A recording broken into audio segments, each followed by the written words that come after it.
Welcome to CEC online lecture. Students, in this session we would learn about theories of selling. Often there is a disagreement as to whether selling is a science with basic concepts that are easily taught, or is it an art that can be learned through experience. The fact that it is an art being considered by some and science by others has resulted into two contrasting approaches to the theory of selling. As per the first approach, the theory of selling distills the experiences of the sales people and emphasize on what to do and how to do rather than answering the question why. These theory, we can say in other words, are based on experiential knowledge. The second set of theories, or the second approach to the theory of selling, is based on the research findings from the behavioral sciences. In this session, we would be learning about the theories of selling which draws from the experiential knowledge of the salespeople. First such theory is known as Ada's theory of selling. Now, Ada's theory of selling was developed by an American businessman known by the name E. St. Elmo Lewis in the year 1898. This is a theory which has been widely used and is actually considered to be a seller-oriented theory because it focuses on the seller's role in the selling process. According to the theory, it is implicitly assumed that the prospect mind passes through 5 mental stages during the selling interview. These 5 stages are attention, interest, desire, action, and satisfaction. In other words, we can understand that the salesman presentation should lead the prospect through these 5 stages in a sequence for the result to take place, and the result in this case is the sale. Now let us understand these 5 stages in little more detail one by one. The first stage talks about securing the attention of the prospect.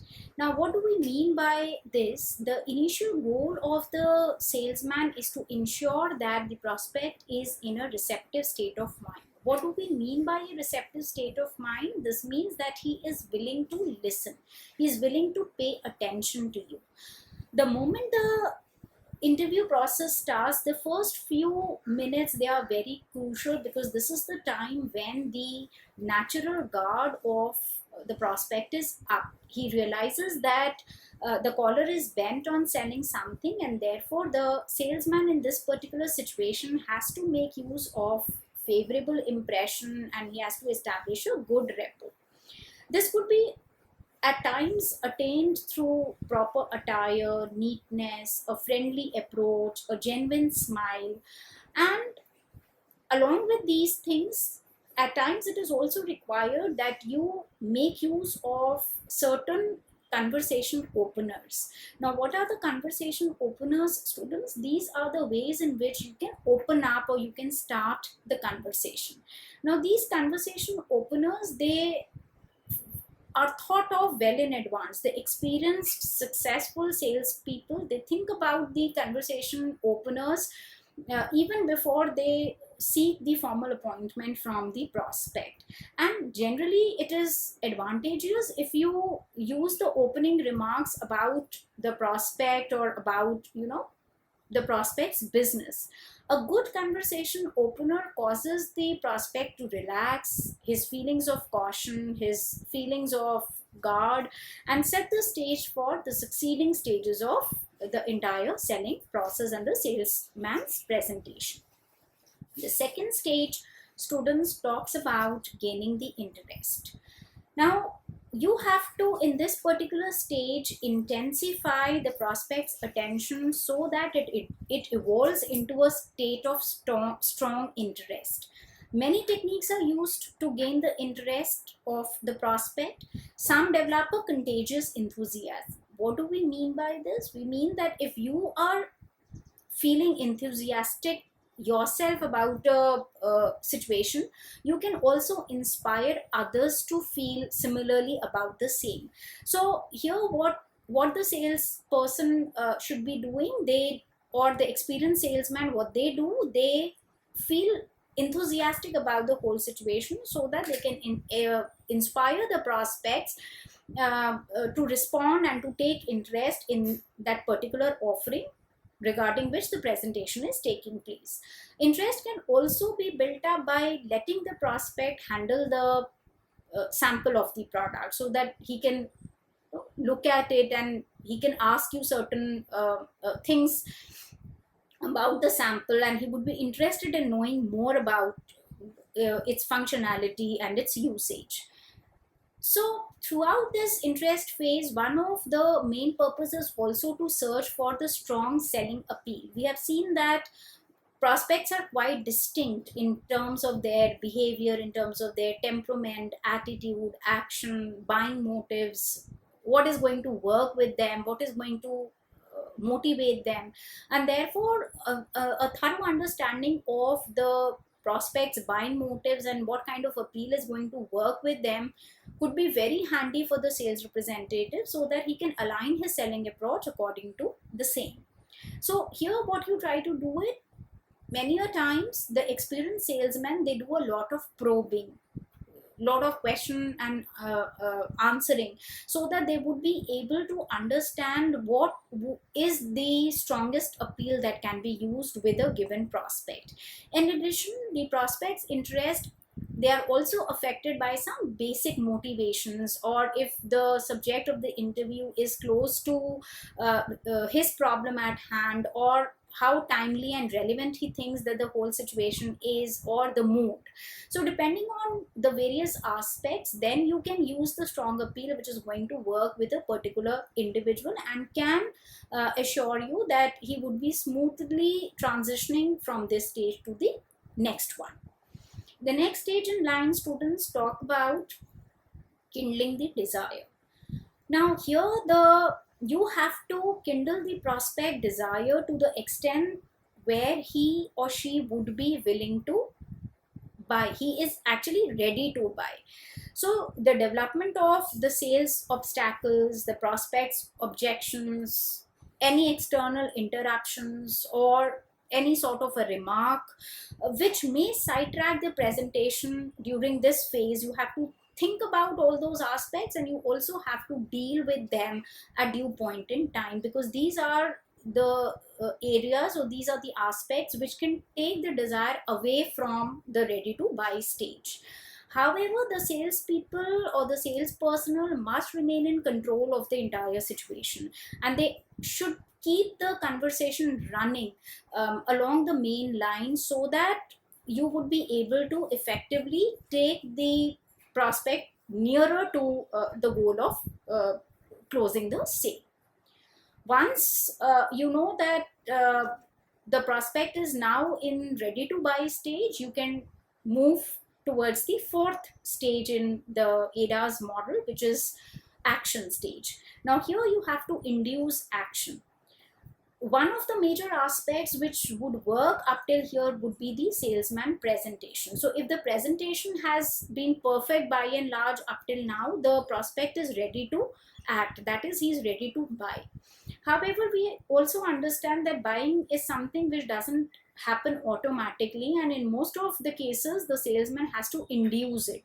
You have to make use of certain closing techniques. So experienced people, they use it in a positive manner, and they are themselves very sure that the prospect, if he is convinced of the utility of the product and the merits of the proposition, then with just a little inducement he would be able to act, and he would be ready to buy the product. It is also necessary for the salesman to give ample time to the prospect to make up his mind before he chooses to call it a close. The last step in the theory talks about the stage where the salesman would try to build the satisfaction. Now, after the customer has given the order, the salesman is expected to reassure the customer that he has made the good choice, he was right in choosing this particular product, and he has to provide all sort of convincing once again to the buyer that by buying this particular product, he would be able to solve his problems. The customer students should be left with this kind of an impression that the salesman has helped you, in fact, in making the decision, and it has been your own decision to go ahead and buy the product, rather than feeling pressurized, or rather than feeling that this is not your decision, or we say feeling a certain dilemma related to the purchase of the product. Building satisfaction also means that you have to thank the customer for having chosen you, for having placed the order, and you also are expected to take care of certain other aspects related to the fact that the order is correct, it is being uh, written in a proper manner, and there is a proper follow up at the promised time. Once all this is right in place, we know that there will be a good satisfaction building which would have set in. So after running through this ADA theory, what do we learn, students? We understand that this theory is very simple. The very fact that the theory has been used and is, let's say, more than 100 years old itself is a testimony to the usefulness of the model. What can be the specific advantages and limitations that we can derive? The first advantage, as I said, this is a theory which is very simple to understand and has been applied in various contexts. Also, what is more appealing with the ADA's theory is the fact that by following this theory, the salesman can really make out as to which particular stage is more important, at what particular stage he is working at, what he is trying to achieve, and how much of it he has already achieved, so that he can just focus on that part of the experience. Now, by tracking your movement in each phase, and by tracking the transition of the customer from one stage to the other stage, you would also be, as a salesman, be able to know as to which aspect delivers better return, so that you can, in your subsequent presentations with that particular prospect or with probably the other prospects, you can follow the same thing. So you would be able to prioritize your efforts, you will be able to prioritize your resources, and you would be able to smoothly transition your prospects from one stage of the entire process to the other stage, and at the end towards building their satisfaction, closing the sale and building their satisfaction. The demerits, like if we were to talk about certain limitations of the model, every theory has certain gap areas which need to be addressed. So when we talk about the ADA's theory, the first thing that we find lacking is the fact that it only talks about satisfaction as the last stage. But in some of the instances, it is also quite possible that there is customer dissatisfaction.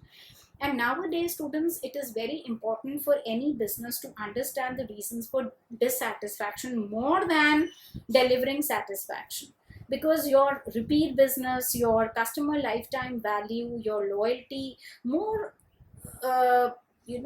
integrated aspects, they depend on both the satisfaction as well as the way in which you handle dissatisfaction of your prospects. But the theory is by and large silent on dissatisfaction. For most of the businesses, these things are very important and they absolutely need to be monitored at regular intervals. The second thing which we find lacking in this particular theory is that it is silent on what is going to happen once the first transaction is executed. So whether the customer is likely to come back, whether he is going to spread a positive word of mouth, whether he is going to repeat his business. So, the cycle interrupts because it doesn't mention about what happens after the first transaction. And again, for most businesses, this is again which is important. They are no longer interested in single purchases or like procurement of a single sale order. They are also interested in repeat businesses. So after taking into consideration these aspects, if a salesman follows the ADA's theory, this would help him in focusing his attention and resources on those aspects which duly require your attention and would smoothly, as I said, propel the prospect from attention to interest to desire to action and finally to the satisfaction stage.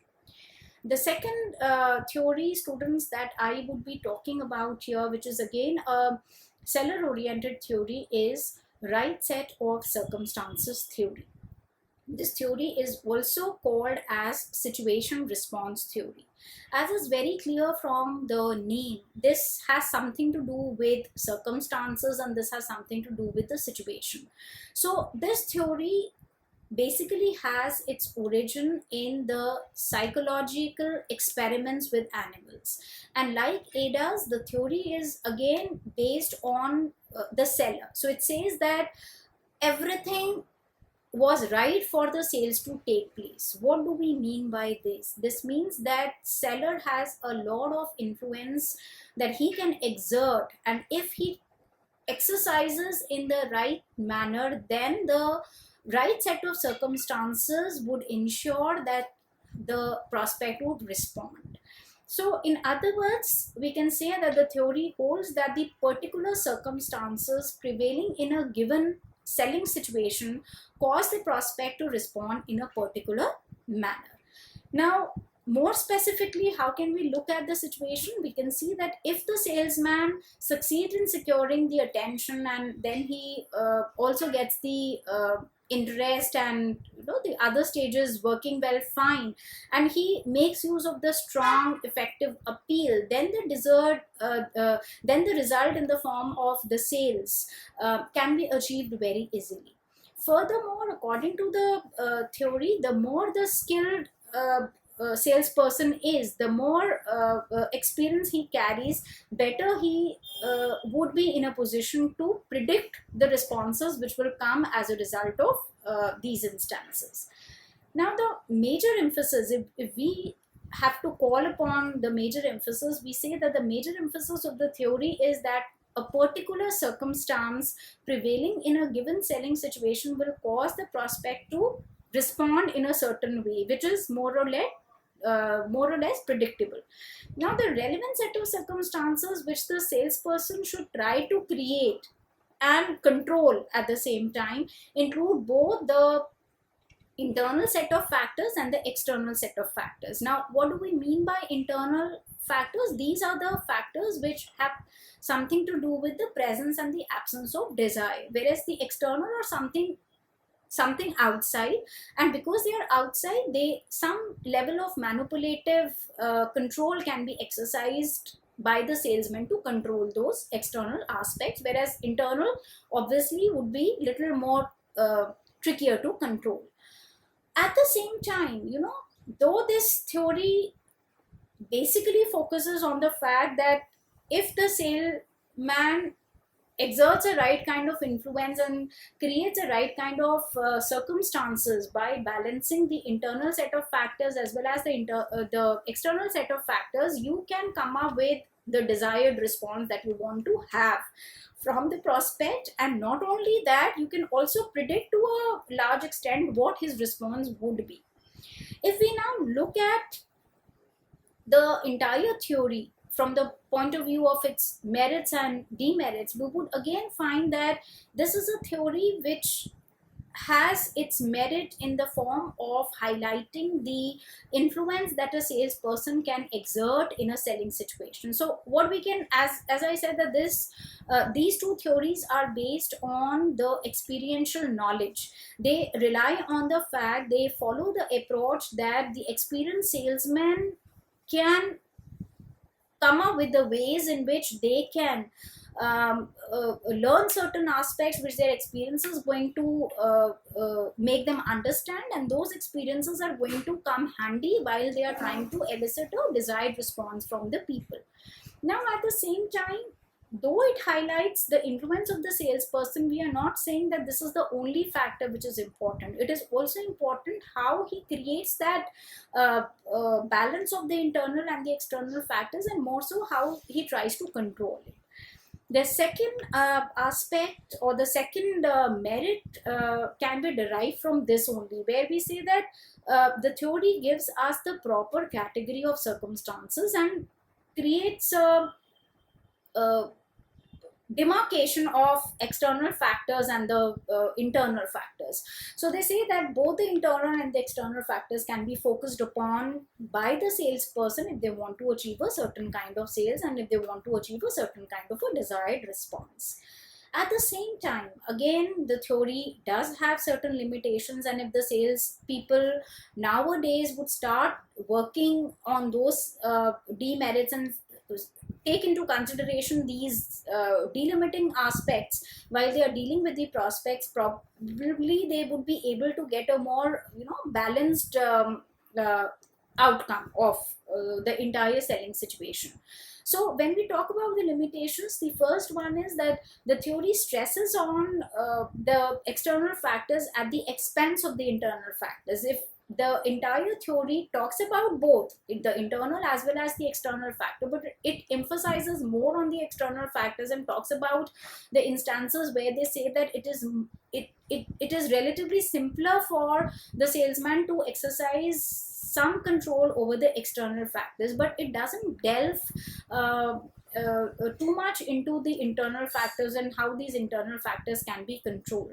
Also, we see that some of these internal factors, they are very hard to uh, take care of, like for example the prospect's ingrained habits. This is something which is of an internal factor, or his instinctive behavior. So these kind of factors, the salesman would really find it very difficult to control them, and therefore the theory is little bit skewed in terms of only explaining the control and the influence that the salesman can exert on the external front.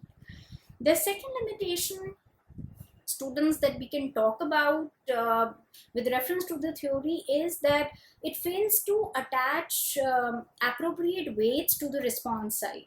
They say that you can, by creating the right set of circumstances and by taking care of and controlling the internal and the external factors, you can elicit the desired response. But what exactly this response is, what exactly are the response parameters, they only talk about sales.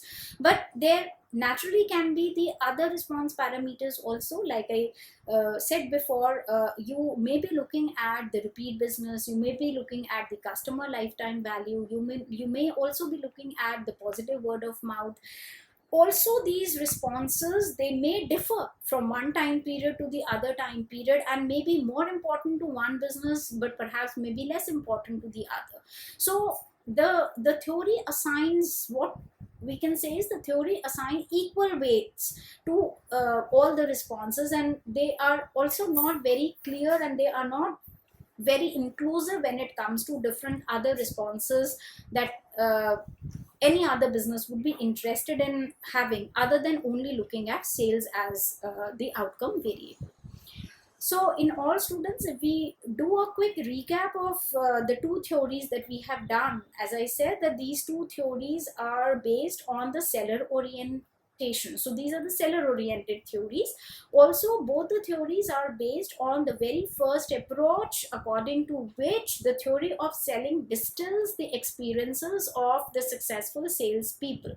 So most of it, in other words, we can say that the most of it can be learned through experience. So how you connect with the prospect, how you convert him into a buyer, all of these things, as you grow, as you mature, as you tend to become more experienced in your domain, these things, this flair and this art comes to you very naturally. The first theory, which talks about all this seller influence, is the ADAS theory, and we have already seen that as per the ADAS theory, the buyer is going to naturally progress from one stage to the other, and the salesman has to ensure that his presentation or his interview is going to help the individual, or is going to help the customer in moving from one stage to the other in a very natural, automatic manner. And what can you do in different stages so that you can have the attention of the prospects, you can elicit a certain amount of interest in them, they feel a kind of a desire to own the product, they act in terms of buying the product, and then also taking care of their satisfaction aspect. And what we see missing is the dissatisfaction aspect, and the other aspect that we feel missing from the theory is the fact that you have not taken into account any other outcome like the repeat business or the customer lifetime value, which also may be more important for some of the businesses. This also is the limitation of the second theory, which is the right set of circumstances. And to give you a quick recap of this particular theory, again students, we learned that the right set of circumstances actually is based on the premise or the assumption that everything was right for the sale to take place. So you created and you controlled the set of circumstances, which is a combination of the internal factors and the external factors, and because everything was right to a certain degree, then the salesman can predict the extent to which there would be a favorable response from the prospect side. Now again, you try to map or you try to gauge that particular response in terms of sale, but again this response could be in terms of positive word of mouth, this could be in terms of lifetime value, this could be in terms of repeat business, this could be in terms of loyalty, and so on and so forth. So again, the theory emphasizes on the same fact that it is the experience of the salesman which can be put to use, and you can learn from that experience to control and take care of the right set of circumstances and create that kind of a conducive environment wherein the prospect will give you the desired response, which would be the response that you are looking forward to. So all in all, we have done these two theories, students. In the subsequent session, we'll be talking about the other two theories, which are based on the second approach that actually considers the theory of selling to be more of a science and therefore draws from the behavioral sciences. In the meantime, it would help if you just go through these two theories at your end once again. I'm sure at the end of the session, now the distinction between the first approach of the theory of selling and the second approach is clear to you, and you were able to understand clearly the two theories that we have done today. One, the ADAS theory, and the second one, which is the right set of circumstances. Thank you so much, students, for your patient listening. Stay at home, stay safe, and stay protected.